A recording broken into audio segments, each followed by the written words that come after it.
لا حول ولا قوة إلا بالله العلي العظيم أعوذ بالله من الشيطان اللعين الرجيم بسم الله الرحمن الرحيم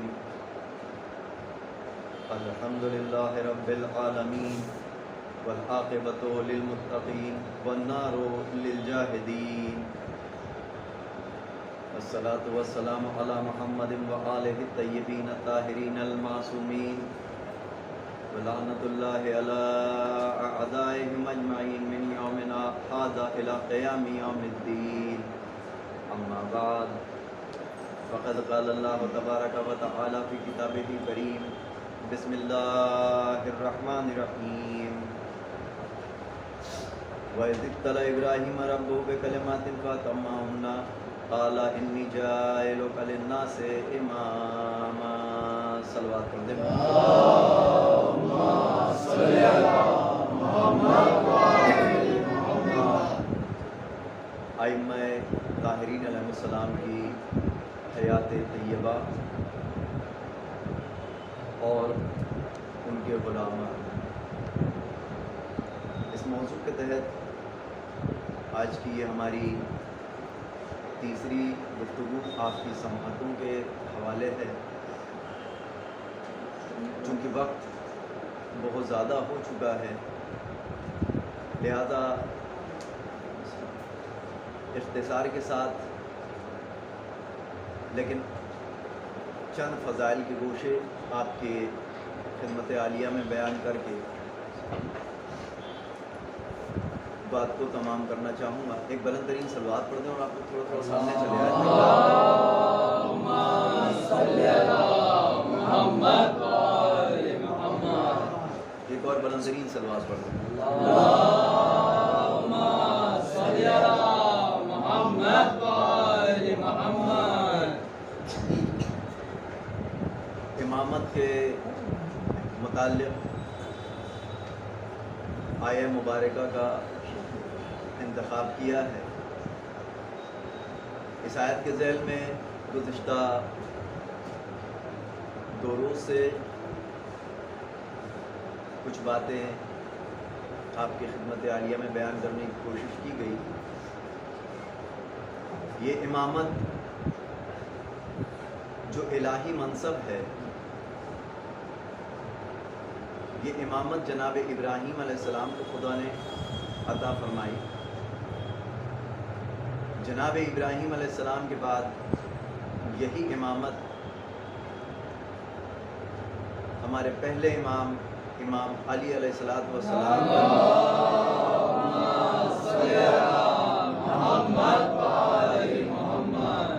اور اس کے بعد دیگر ائمہ میں منتقل ہوتی گئی۔ اس امامت کو انسان سمجھے گا کیسے؟ اس لیے کہ ہم 1400 سال کے بعد میں آج زندگی بسر کر رہے ہیں۔ The 5 sensations جو ہر انسان کو ملے ہوئے ہیں، حواس خمسہ جسے کہتے ہیں، دیکھنے کی قوت، سننے کی قوت، چکھنے کی قوت، لمس کی قوت، یہ پانچوں کی 5 قوت، سونگھنے کی قوت، ان سے ہم کنہی چیزوں کو تو درک کر سکتے ہیں۔ یہ بات میں اکثر مجالسوں میں عرض کرتا ہوں کہ جو 5 سینسیشنز، 5 آپ کو حواس دیے گئے ہیں، ان 5 حواس سے آپ چند چیزوں کو تو معلوم کر سکتے ہیں، جو دیکھ کر ہو سکتی ہے، جو سن کر ہو سکتی ہے، جو چکھ کر ہو سکتی ہے، جو چھو کر ہو سکتی ہے، جو سونگھ کر ہو سکتی ہے۔ لیکن اگر ان 5 حواس خمسہ سے بھی کسی شے کو درک نہ کر پائیں تو کیا اس شے کا انکار کر دیا جائے گا؟ کہتے ہیں نہیں۔ اس لیے کہ جو چھٹی چیز خدا نے عنایت فرمائی ہے اس کا نام ہے عقل۔ جب یہ 5 چیزیں کام کرنا بند کر دے، وہاں سے عقل کے دروازے کھلتے ہیں، اور جہاں سے عقل بلند ہوتی ہے